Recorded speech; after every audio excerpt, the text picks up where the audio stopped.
Hey everyone, this is Martin from howtomakemobilegames.com on February the 23rd, 2018. I'm here in Manchester, England again, and it is a Sunday. Just grabbed a little bit of sort of late lunch as I'm doing accounting work, so I wanted to take a break and do a video. And this one is talking about investing in UK real estate. And I'm about to possibly buy an apartment here, and so I wanted to talk about this on the video because it kind of helps me to think, because it's such a big decision for me. It is for anybody, of course. Buying a home is a massive decision, and I'm a little bit nervous, I'm a bit anxious, a little bit worried, but not from anything negative, but just because it is such a big commitment. You know, I don't have the money to just buy a house and then buy another one if I don't like it and just forget the first one or rent it out easily. I've not got a lot of flexibility. I'm not at that level of success yet. So it's sort of good for me to just talk about this, and maybe you'll get some, just ideas, or maybe some interest in just watching the video. So where should I start? So I want to buy an apartment that I've seen, and it's a 2-bedroom apartment, fairly close to here, and the cost advertised is £120,000. Now I might put in an offer for say £115,000. It's a really nice place. It is a 2-bedroom apartment. The building itself is quite new, which is good. It's a very nice area downstairs as well. So the sort of the road and the other houses are all very new as well, and it's a really nice little area downstairs. So overall, it's good. It's not massive. It does have 2 bedrooms, but it's not massive. But that's okay. I mean, it's a first home. I don't have any kids. It's just me, my wife, and my small dog Louie. The only issues are, I feel that it's a little bit quiet where it is, and the distance is from like anything is quite far. But I have to bear in mind that go ahead, hon. Cross the road. Go ahead. Yep. Go. I have to bear in mind that if I do go to like the shopping centre nearby, it's only 10 minutes drive. And Manchester city centre is only around 20 minutes, maybe 25 minutes at the most, possibly, something like that. So it's not far. And the other thing to consider as well is that Monday to Friday, I don't go out anyway. I work and then I commute and I come home. And I'm not going to go anywhere. I'm not going to, I'm not going to travel like on the weekdays. I don't do that anyway. I've just not got the time. There's things that I want to get on with when I get home, plus I'm so tired anyway. That's just normal work life. So it's not like I'm missing out. For example, if I was to live in the Manchester city centre, then downstairs you've got Starbucks and you've got different areas and you can walk in museums and all that stuff and whatever, and that's good. But even if I was to live in Manchester city centre, I wouldn't do that stuff through the week anyway. 5 days of the week, I just would not do it. And probably most of the weekend I wouldn't do it anyway either, because it's just, like I say, time and wanting to focus on, my own things that I do at home in regards to, studying and business and doing these videos, of course. The other good thing is that with the distance to work being around 45 minutes commute one way, is that I'm getting a chance to do these videos. I know that if I lived very close to where I work, so say if it was just 10 minutes, I don't know if I'd get these videos done. I don't know if I'd be pushing myself, but because I don't like dead time, I want to use the time productively, I'm going to push myself to do these videos, and that's great. I do enjoy them anyway, of course, but trying to find time when I'm trying to do other things, and it's not always the best situation and the best conditions to get these videos done. So with the commute, I have that. So what I'm thinking is that buying this place and then renting out one of the rooms as well as just like a as a, to a lodger for maybe 320 or 350 pounds a month. The mortgage, if I get it from my bank, maximum I believe would be around 600 pounds a month. So obviously that lodger would never cover the mortgage in that situation. It just wouldn't happen. In England, as I'm a first-time buyer, I have to give 5% deposit towards the house, which is, in this case, would be about £6,000. Then on top of that, maximum should be around £3,000 fees. Those would be things like the mortgage arrangement fee, the solicitor's fee. I think as a first-time buyer, I don't pay any stamp duty land tax, because in England, whenever you buy a new house, you have to pay land tax. Stamp duty land tax, it's called. Other things would be the survey, if I paid for that, but sometimes the mortgage company, for example, if it is my bank, they would pay for that, because they won't give a mortgage to a place that isn't structurally sound or has problems, which is good. You can pay for a better one though, but I think in the case of this apartment, as it's quite new and the building itself is maintained by an apartment company, that's not too much of a concern. It's not very old, and it's not a standalone house. Also, there's people living in it now who have lived there for a few years, and they've well maintained it as well. So it's not like it's been not lived in for years and all of a sudden it's it's been standing on its own for 10 months or something. Each month, so I'd have to pay around £600 mortgage, £100 service charge to the building management company, the company that owns the building itself, £100 council tax, which is what we pay in England to the government to, I don't know, clean the streets or something like that. I don't know exactly what it is, but £100 council tax, everybody has to pay that. I'm guessing around £100 a month bills. That's just a total guess. And what else would it be? Say, for the apartment itself, yeah, I think that's about it. So around £900 each month. The council tax and the service charge, those are things that are kind of like dead money. And that would be, it's not going towards the house. It's only the mortgage, which would be around £600 a month, which is actually going towards paying for that house. So it is a big commitment, of course. That's like a massive chunk of what I make every month. I'm only basing that on my current salary as well, like how much I receive from my salary, and then not counting any money from the business Colbert Play or anything like that, because that's just going into the business account right now and not going towards my personal account anymore. So I just want to base it off the lowest amount that I'll possibly receive and kind of do a maximum estimation of how much it would cost each month. In this case, for the apartment on its own, around £900. If I can get somebody to live in there for $350 in that room each month, that does reduce the weight, obviously, but that's not 100%, of course. That might not find anybody, maybe nobody's interested, maybe we decide not to have somebody in the home with us. So there's a lot of consideration there. Just got to make sure I'm going the right way, guys. So it's such a big thing, though, buying a house.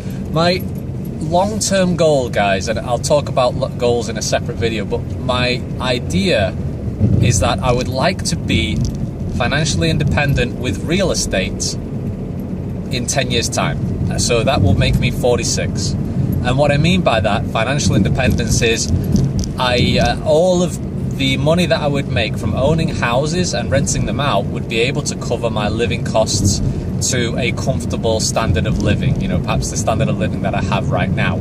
That is a minimum goal. That's a minimum. As in, and obviously I want to aim much more above that. I want obviously millions and billions, and who doesn't, of course, and I'm going to keep on, trying to achieve and work on my own stuff in my own time. And Colbert Play, building apps and games and looking at different business models. But just from a base foundation in terms of real estate, as a minimum target, it is to, in 10 years, be financially independent just on real estate alone. So, like I say, anything extra, great. That means I would probably have to buy a house one time every year or so in order to achieve that. I've not crunched the numbers for a while, and when I say crunch the numbers, it's not going to be an exact calculation because I've not been through it on my own before, even though I did buy a house with my family about 2 years ago, and that is now renting out each month and the tenants are paying the money in it, and it's great. However, that house was much cheaper than the one that I'm buying now, plus we gave 25% deposit, because in England, if you want to buy a house to rent it out to somebody else, you have to give 25%. It's called a buy-to-let mortgage. So that's what I'd have to do on my next house. But first, I just want to get onto the property ladder right now and start to pay into a house that I will eventually own. Possibly remortgage it at some point and then take that value out and then buy a second home in a cheaper area, which I know that I can rent out where the money makes sense. For example, in certain areas of, say, west of Manchester, some of the smaller town areas, you can buy a home for around £80,000, maybe 85, and you could rent it out for £550 to £600 each month, something like that. So the numbers make sense in that the mortgage that you pay each month, for example, in that situation, might be around £350, £380 each month for the mortgage. And then the rent that you'd make back would cover that, because the rent that you'd make back would be £550, maybe £600. Depending on the area, of course, depending on the quality of the place. In this situation right now, because I'm only giving a 5% deposit, and because the price that I would possibly pay for this place is £120,000, there's no way that the monthly rent, even if I was to rent it out to somebody completely for £550 each month, would only just about cover it, maybe. So the other questions I'd have on top of that obviously would be, if somebody rents it out from me and it's an apartment, would they pay the service charge, or would I pay the service charge? They would pay council tax and they would pay bills and obviously food and all that, water bills, electricity. But the actual management fee for the building itself, do the landlords usually pay that? And that's the thing with apartments that you have to consider as well. Houses don't have service charges because there's no management company looking after them. However, the advantage is that it's you're not having to pay for that. Sorry, I've lost my trail of thought there, guys. I'm looking at the traffic here. You have to pay that £100 per month in the example that I'm giving, but they will cover things like all of the outside of the building, like if the roof has a problem, the hallways, if there's any land problem, obviously they'll take care of that as well. So, but with houses, you have to take care of it yourself. So if the roof goes, it's going to cost you so much money, thousands of pounds generally if the roof goes. In the case of internally inside of the house, I'd have to pay for that myself if there's any problems. So things like the boiler, I would have to pay for that. So in this situation, I know for sure that I'm not going to be able to have a tenant move in and have the rent fully covered by that tenant. It's just not going to happen. Have the mortgage fully covered by that tenant. It's just not going to happen. So, but it will alleviate some of the pressure month to month. Obviously, paying a mortgage at £600 a month is a big chunk of anybody's salary, especially in England, in sort of the northwest. And then obviously bills and things on top of that. But I really want to get into the real estate market more and more. We've sort of dipped our toes in it with my family, and I'm starting to do it now in buying my own place. But I want to achieve that as a passive income, because I always feel that real estate, even though it's not going to shoot up and be like cryptocurrency all of a sudden, where the values are, could be plus or minus 50% by tomorrow, it is a stable industry. Not only does the value of the properties double every 10 years on average in the UK, but you also get monthly rental income. And if you buy the right place and make sure that you've done your homework and you've run the numbers yourself, that monthly rental income can cover your mortgage payments, and you'll make a little profit as well. If you do it where you get a mortgage where you're just paying back the interest, which is an interest-only mortgage, that is where you don't pay back the initial value of the mortgage, but instead you only pay the interest of that mortgage each month, then that gives you a lot more cash flow, because you're not paying back the money that you lent. You're only paying back that interest, and therefore that extra chunk that you're getting from the tenant's monthly rental that's given to you can be put towards another house or whatever you want, you know. So I want to achieve that. I do believe it is achievable. I have to be a little bit more frugal, a little bit more controlled with my money. I think though the first step is I'm 36 years old now, and I want to own a house. So part of me is just wanting to tick that box, if you know what I mean. I just want to tick that box. Do you have a house? Yes, I'm 36. I need to have a house. That was one of the main reasons we came back to England anyway. But it is a very difficult decision to choose a house or a home, you know, in this case an apartment. It is very difficult, I think, because you want the perfect place. I don't think for that price that I'm paying, I'm not going to get the perfect, you know, city centre penthouse, beautiful studio duplex sort of apartment thing with a jacuzzi that I want. That's obviously further off into the future. That's kind of big success level, you know. That's when you own a company that you can sell for millions, or you own a ton of real estate that you can sell for millions, and you do it that way, you know. That's where that dream could kind of happen, you know. So I got to be realistic at this point. It's not going to happen, because obviously putting down £9,000 to buy this house, and that's just to buy the house as well, that doesn't include furniture. It's quite a big chunk of money that I've got at the moment. That's a big portion of it. So, but it is possible to do buy-to-lets. I think in the Manchester city centre and the area where I'm looking to buy, it's not going to be possible for me to do a buy-to-let investment strategy, because the housing prices where I'm looking are quite expensive. I'm not going to be able to get one below 100,000. Well, I can get one below 100,000, but it wouldn't be where I'm looking exactly. But I'd have to go sort of more northwest towards kind of more of the Bolton area if I wanted to buy a buy-to-let apartment or house, which with 25% deposit, in which the rental income each month would cover that mortgage. And Bolton is not far away from me. It's about 20 miles, I think, maybe less, but about 30 minutes drive perhaps. So it's not too much, you know, if you are a landlord and I'm having to run that place. But I wouldn't run it anyway. The system that I want to set up has to be passive, and that's what I love, passive income strategies. Obviously, you have to do some of the legwork when it comes to passive income strategies. You can't just do nothing. You have to do that initial legwork. Just like with the mobile games that I've built over the past 6-7 years with me and my team, it still makes income every month of around $50, sometimes $60, but it kind of varies, so average is 50. But that's been going on for years now, and I've not built any game for Cobalt Play in quite a while. And obviously I'm working full-time now for another company, but it just keeps on going, and that's great. I love passive income strategies, and with real estate, that's the entire goal. So I don't intend to be the one to take calls and go around and look at the place and fix problems and handle contracts.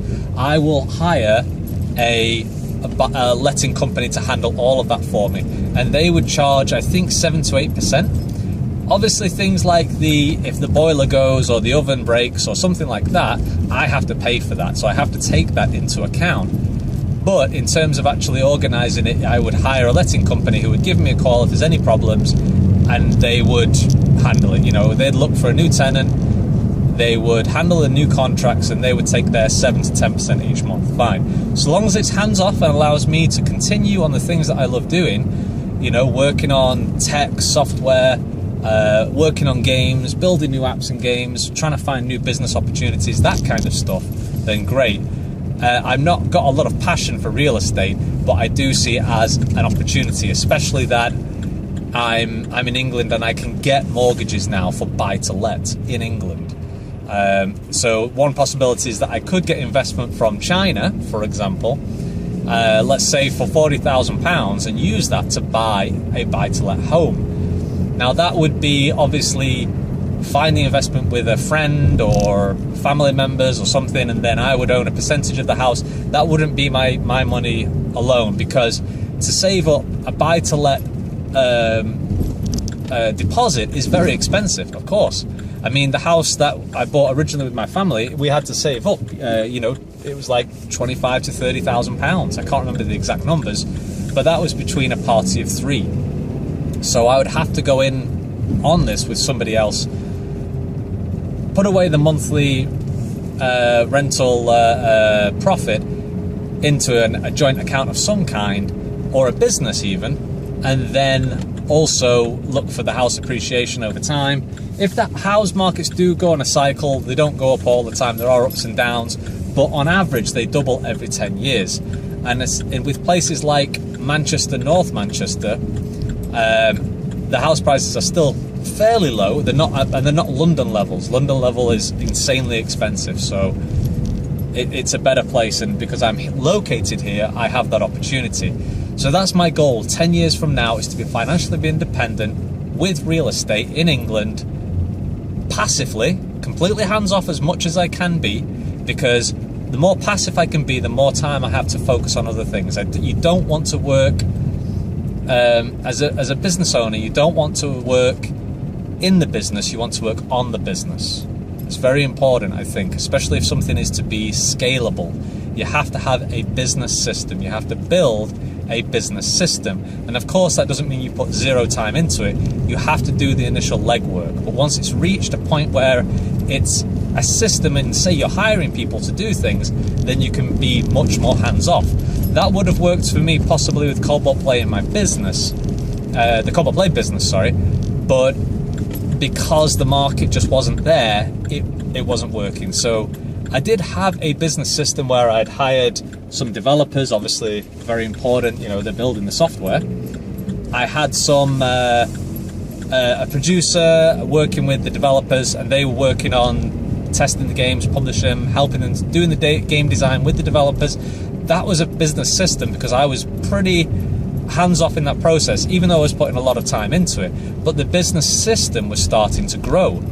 However, just because the market wasn't there, very difficult to get downloads, very difficult to do marketing for games and apps, oversaturation in the app stores, the numbers just didn't make sense, even with hiring in locations which are cheaper than England.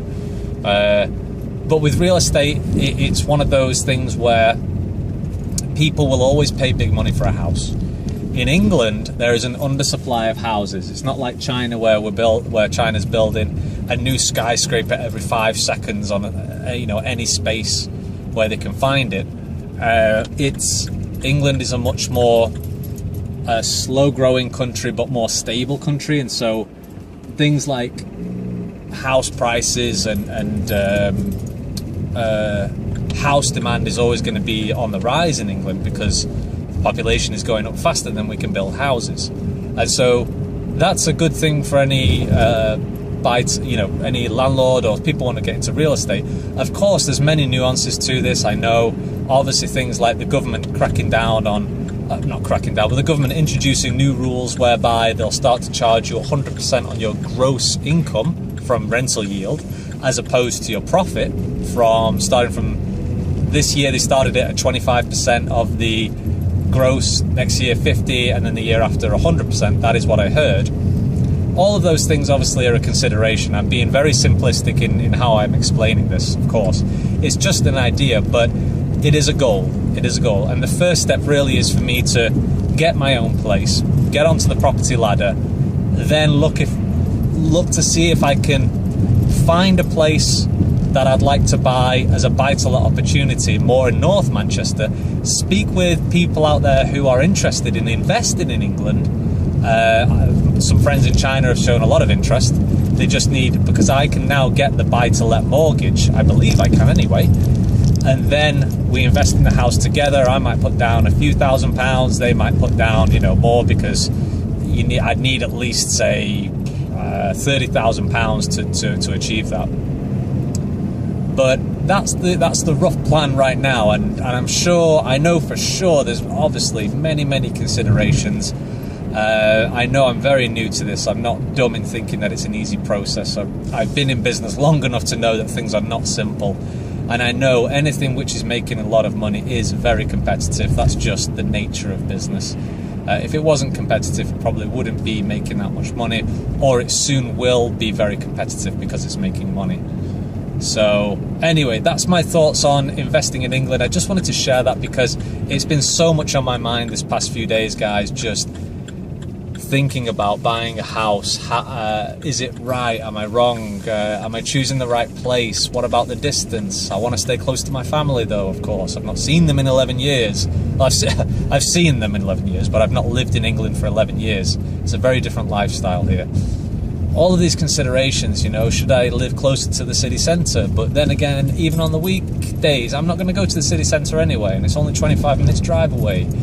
You know, downstairs is a bit quiet. Is that okay or not? Let this guy go. Okay, I'll go. That's okay. Thank you. Sorry, people are trying to back out the drives there.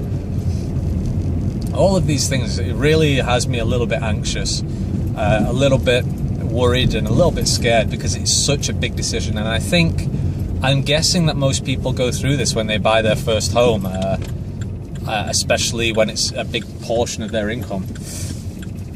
It is a little bit scary, but I just wanted to kind of share that on video to let it out a little bit, but also give you guys some ideas of what I'm doing and maybe some inspiration, and maybe you've got some ideas as well which are similar. So definitely let me know what you think, guys. You know, always awesome to read the comments. I'm trying to be more proactive on these videos because I'm doing them as I'm driving now.